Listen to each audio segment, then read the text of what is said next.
नमस्कार मेरे प्यारे दोस्तों हम सर्कल स्टार्ट कर चुके थे और सर्कल में हम सर्कल से रिलेटेड कुछ बातें सीख चुके थे।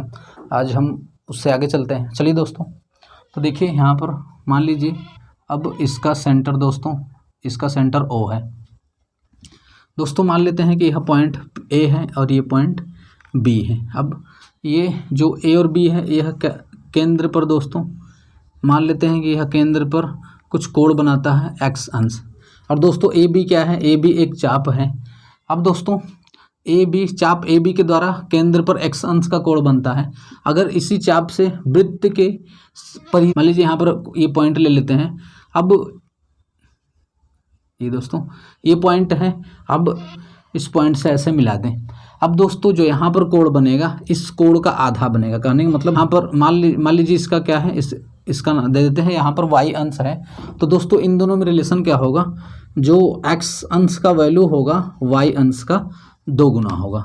ये क्या होगा दोस्तों, यानी कि इसका आधा यहाँ पर बनेगा, यानी कि इसका आधा क्या होगा यहाँ पर बनेगा, कोण बनेगा। देखिए दोस्तों अगर मैं आपसे कहूँ कि यहाँ पर क्या है कि यहाँ पर इस चाप के द्वारा मान लेते हैं 60 अंश का कोण बनता है। कितना बनता है दोस्तों, 60 अंश का बनता है।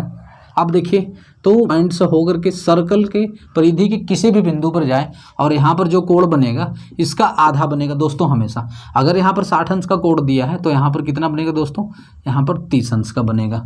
अब देखिए मान लीजिए कि ये पॉइंट यहाँ पर दे देता, अब इसको यहाँ पर ऐसे मिला दें और दोस्तों ये जो बी वाली लाइन है इसको ऐसे मिला दें। अब यहाँ पर जो कोण बनेगा दोस्तों, अब देखिए मैंने आपको क्या बताया कि ये जो पॉइंट दिया हुआ है, यानी जो ये चाप वाला जो पॉइंट दिया है इसी से केंद्र पर जितने अंश का कोण बनेगा।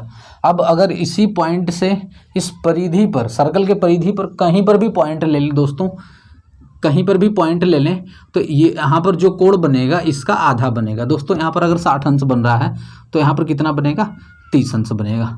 अब आप कहेंगे कि अगर ये पॉइंट यहाँ पर ले लें तो भी दोस्तों ये क्या होगा, इस पॉइंट को अगर इसको ऐसे मिला दे, देखिए ये है दोस्तों मिला दिया। अब इसको ऐसे मिला दे, सही दोस्तों इसको सही से मिला देते हैं, इसको देखिए ऐसे अगर मिला दें। अब यहाँ पर हमसे कोण पूछे कि यहाँ पर कितना बनेगा दोस्तों, यह क्या होगा, इसी पॉइंट से होकर के गया है।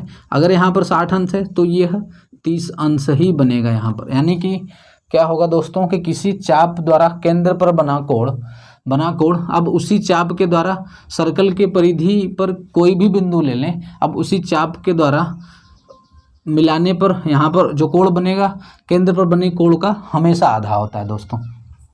तो यह हमेशा दोस्तों यह दीर्घ चाप में होना चाहिए। देखिए ये मैं इसकी बात करूं तो यह लघु चाप है और ये जो परिधि पर जो हम पॉइंट लिए हैं यह दीर्घ चाप में है।